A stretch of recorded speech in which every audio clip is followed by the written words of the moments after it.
Hello வணக்கம். இது உங்கள் சிவி ஜோன். ஸோ எல்லோரும் எப்படி இருக்கீங்க? இப்போ பார்த்தீங்கன்னா பயங்கரமான ஒரு சம்பவம் வந்து ரொம்ப வைரலாக போயிட்டுருக்கு. என்னென்னா நைட்டு பார்த்தீங்கன்னா அந்த ஒரு டாஸ்க்கு சூப்பராக பிக் பாஸ் வந்து கொளுத்தி போட்டாப்புல. அதை வந்து காலையில் கொடுத்துருந்தா நல்லா பிரிஸ்காக விளாண்டுருப்பாங்க. எல்லோரும் சொங்கியமாக இருக்கும்போது வந்துட்டு அந்த டாஸ்க்கை கொடுத்து அந்த டாஸ்க்கு ஆனால் முடிஞ்ச வரைக்கும் வந்து அவங்களால எவ்வளோ முடியுமோ அவ்வளோ வன்மத்தை கக்கிட்டு போனாங்க. அதில் குறிப்பாக பார்த்தீங்கன்னா கனி கமருதின் மேலே அவ்வளோ வன்மம். ஏன்னா ஒரே ஒரு சின்ன காரணம் தான், ஒன்றுமே கிடையாது. அன்றைக்கி விஜய் பார்வதி சொல்லிட்டாங்களாம் கெமி இல்லை கனின்னு. அதை அவர் வந்து சொல்லிட்டாராம். ஆக்சுவலாக அவருக்கு மைண்டில் இருந்தது அதுதான். அதை செஞ்சதுனால அவர் இப்போ வந்துட்டு அவங்களுக்கு விரோதி ஆகிட்டார். நேற்று வந்து கலாச்சிட்டு போயிருப்பாங்க. அவர் வந்துட்டு பெண்களின் பாதுகாவெல்லாம் ஹீரோவை நினச்சிட்ருக்காரு. ஜீரோ. அவருக்கு வந்துட்டு அவர்கிட்ட பேசுறது வேஸ்ட்டு. சுத்தமாக வந்துட்டு எதுவுமே கிடையாது. அப்படி இப்படின்னு கலாச்சிட்டாங்க.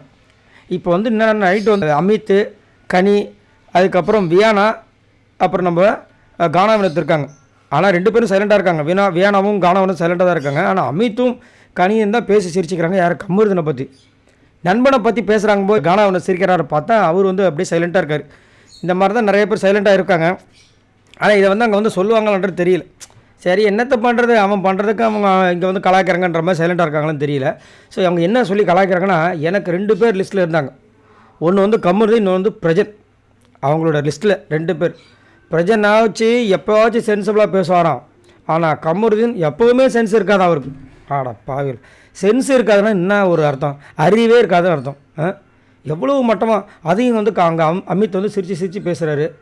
அதுக்கப்புறம் வந்து அதனால தான் நான் வந்துட்டு கமருதினே சொல்லிட்டேன். அப்புறமா தான் தெரிஞ்சுது, அவங்க சொல்கிறாங்க அப்புறமா தான் தெரிஞ்சுது பிரஜன் வந்து என்னோடய காம்படிட்டர் கமருதின்னு சொன்னாங்களா. எனக்கு செம்ம சிரிப்பு வந்துருச்சு. அஃப்கோர்ஸ் உங்களோட காம்படிட்டர் கமருதனை தான் இருக்க முடியும்னு கலாய்ச்சிட்டாங்க. பிரஜன் வந்துட்டு ஓகே ஓரளவுக்கு இப்போ வந்து கொஞ்சம் அப்படியே சைலண்ட்டாக வராரு. ஸ்டார்டிங்கில் வந்துட்டு வந்த சூடில் வந்து கொஞ்சம் அப்படி இப்படின்னு இந்த விஜய் பார்வதியை வந்து ஒரு மாதிரி இமிட்டேட் பண்ணது நிறைய விஷயங்கள். ஏன் விஜய் பார்வதியை வந்துட்டு இதே பிரஜனும் சாண்ட்ராவும் வந்துட்டு எவ்வளோ பேசியிருப்பாங்க. எனக்கு அந்த பழைய தயிர் சாதமே போதுன்னு அவர் சொன்னதும், அதாவது விஜய் பார்வதியோட கேரக்டரே வந்து ஒரு மாதிரி அசிங்கமாக பேசுனதும், அதுக்கு அவங்க வந்து என் புருஷன் நீ ஏன் முன்னாடி சைட் அடிச்சல, நான் உன்னை செருபால் அடிப்பேன்னு சொல்லிட்டு சுபேக்கில் கூட சொல்லியிருப்பாங்க விஜய் பார்வதியை பற்றி. இப்போ கூட்டணியாக அமைச்சிருக்காங்கன்னா எல்லாமே சுயநலம் தான், வேறு ஒன்றும் கிடையாது. ஸோ ஆனால் இங்கே வந்து கனி வந்து இவ்வளோ விஷயத்தை கொட்டுறாங்க. அமித் பார்த்து சிரிக்கிறதே எனக்கு கொஞ்சம் கஷ்டமாக இருக்குது. ஏன்னா அமித் வந்து ரொம்ப நல்லவராக இருந்தார், நல்ல ஜென்டில்மேன். அவர் ஏன் இந்த மாதிரி மாறிட்டார், 10ஓட 11 ஆகிட்டாருன்ற ஒரு வருத்தம். ஸோ இதை பற்றி உங்களோட கருத்துக்களை சொல்லுங்கள். கனி இவ்வளவு கமருதீன் மேலே காண்டாக இருக்கிறதுக்கு காரணம் என்ன? மறக்காமல் கமெண்ட்ஸ் பண்ணுங்கள். பாய் நண்பர்களை.